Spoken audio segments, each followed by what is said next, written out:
We just lost to the Colts. Now, I'm not saying the Colts are a sorry team, right? But we just lost to the Colts, 10-16. 10-16, where each Waddle and Hill had one catch.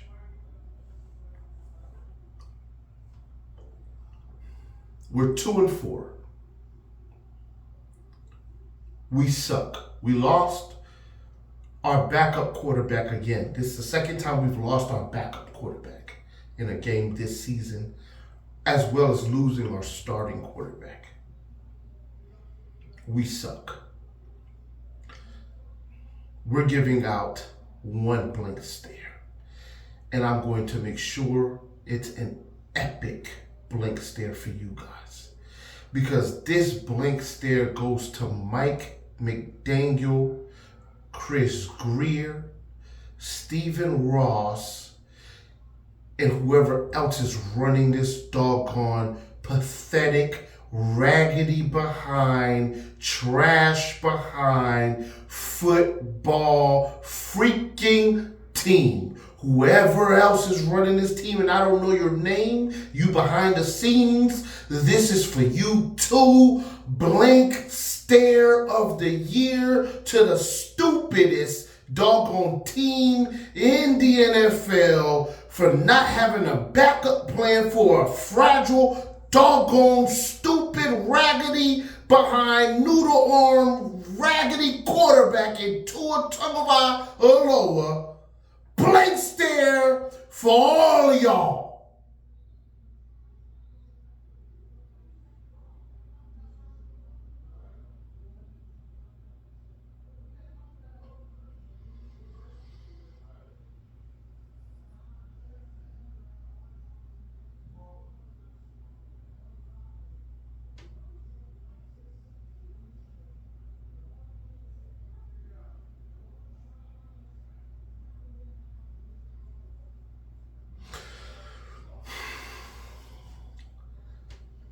Look,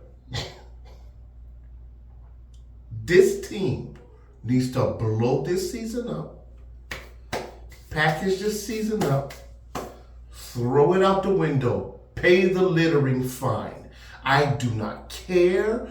This game proves that there's no saving this doggone season. I don't care look, Tua is not Tom Brady. Tom Brady couldn't save this season. Tua is not saving this. Come back, Tua. Come back. All right? We want you to play next week. Because obviously, what it's going to have to take at this point is for you to get hurt again so that we can finally move on. Let this season be a wash. Get a competent quarterback. As long as we fire Chris Greer, maybe we hire a doggone GM that can do that. And then we rebuild and restart, because that's where we are now. We're in rebuild, restart mode. Okay? That is where this team is. Now, I know some of y'all are going to be at my throat. The season's not over. It's only 4 losses. Shut up. I don't want to hear nothing you got to say. You want to know why? Because I just watched this stupid team lose to the Colts 10-16, where they went down the field and on 3rd and 1, on 2nd down, they threw a pass to AJ. And then on 3rd down, 3rd and 2, 14 seconds left, instead of trying to heave one to the end zone and seeing what could happen, they clocked it. 4th and 2, 11 seconds left.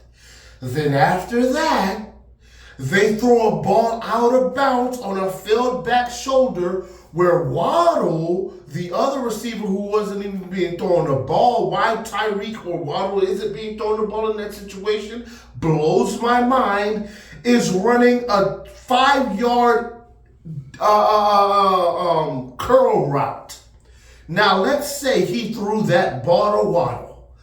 What was Waddle planning on doing with that ball 5 yards away from the line of scrimmage?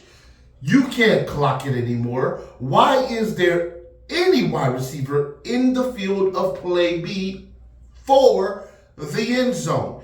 They should have been throwing that ball in the end zone. It's 4th down. You don't have any other chances for a Hail Mary. You know who threw a Hail Mary and had a real successful play at the end of the half? Rodgers. This was from closer in. Throw it up. It's called a Hail Mary.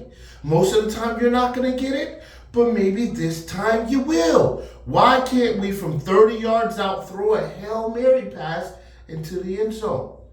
That is why this season is over. Because Mike McDaniel's in over his head. The players are in over their heads.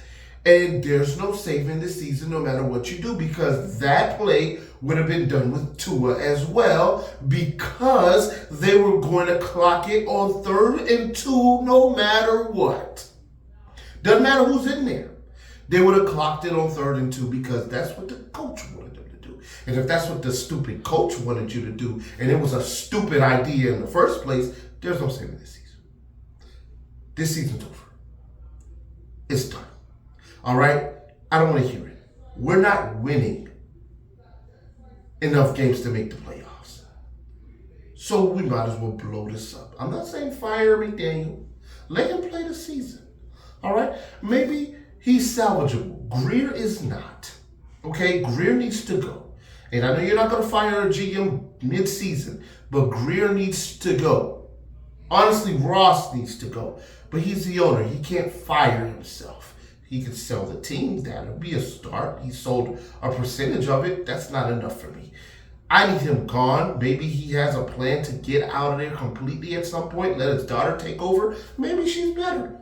I don't know. Maybe the apple don't fall too far from the tree too. I don't know. What I do know is that Greer needs to go, and we need to blow this up. Tua needs to come back. He needs to play.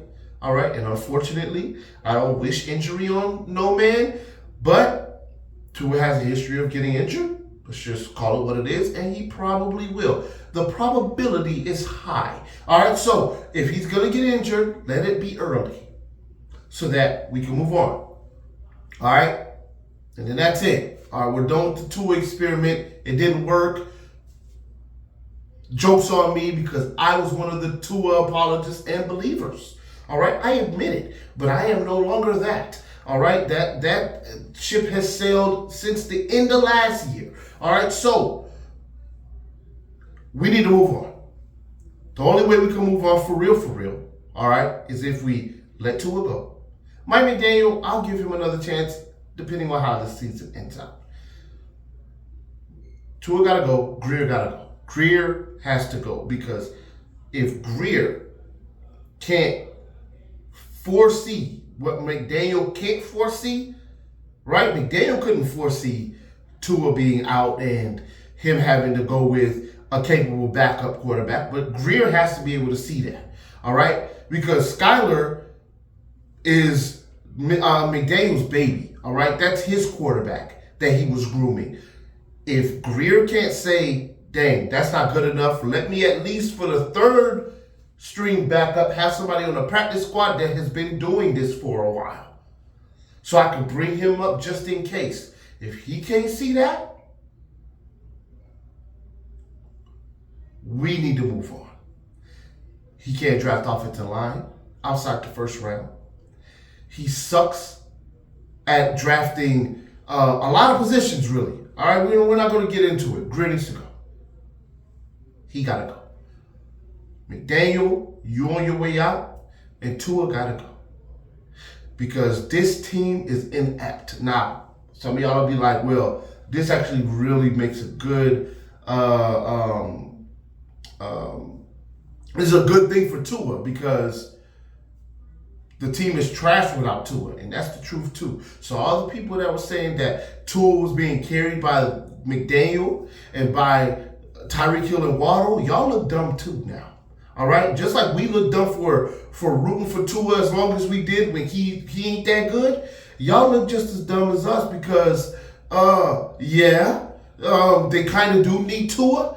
All right, you can't tell me that Waddle and Hill have one catch each, and Tua wasn't a part of their success, them being successful. You can't.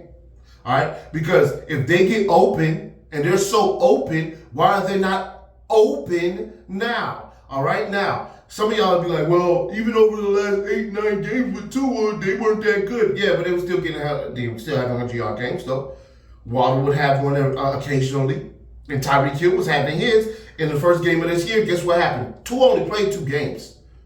Actually, he didn't even finish the second one. First game, both of them had over 100 yards receiving in that game. Second game, that's the game, and it was against the Buffalo Bills, who we always play bad against anyway. So we don't know what would have happened throughout the rest of the year if Tua was the quarterback, if those guys would have looked the same as they look right now. I highly doubt that. Tua only played 2 games. And if you go to last year, Tyreek Hill and Waddle had at least a 100-yard receiving game over those last 8 games. One of them had it. So please, knock it off. All right, knock it off. This offense is reliant on Tua to do anything, but that's not enough. So that's where we're wrong at. It ain't enough. All right, just because it's reliant on Tua to do anything doesn't mean it's good enough to win anything substantial, and that's a problem. I'll holler at y'all in the next one. Y'all already know what it is. Fins up till we die. Why did I have to pick this team? I'm out. God, oh my.